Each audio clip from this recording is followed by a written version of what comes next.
আচ্ছা আপনি দুজন গিয়ে বটটা একটু খুলে দেন তারা চেক করব আরে বাবা এক্সট্রা বলে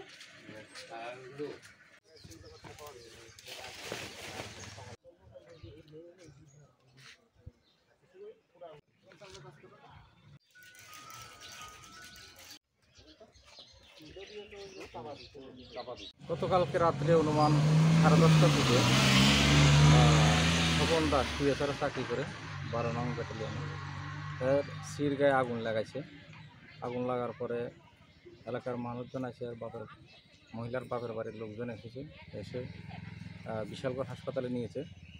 সেখান থেকে রেফার করেছে জিবিতে। আজকে সকালবেলা মারা গেছে আর কি। কী কারণে কোনো জানতে পেরেছেন কী কারণে আগুন লাগিয়েছে? এখনও কী সমস্যা পরিষ্কার হয়নি। আমরা তদন্ত শুরু করেছি। পারিবারিক কোনো সমস্যা ছিল, সেই জন্য আগুন লাগিয়েছে। এখনো পর্যন্ত কতজন গ্রেফতার হয়েছে? একজনের বিরুদ্ধে এফআইআর করা হয়েছে, একজনকে অ্যারেস্ট করা হয়েছে, স্বপন দাস। স্যার মহিলা কি স্বীকারোক্তি দিয়েছিল যে ওনার স্বামী গায়ে আগুন লাগিয়েছে? হ্যাঁ হ্যাঁ, স্টেটমেন্ট দিয়েছে হাসপাতালে। স্যার এই জায়গাটার নাম কি? গজারিয়া।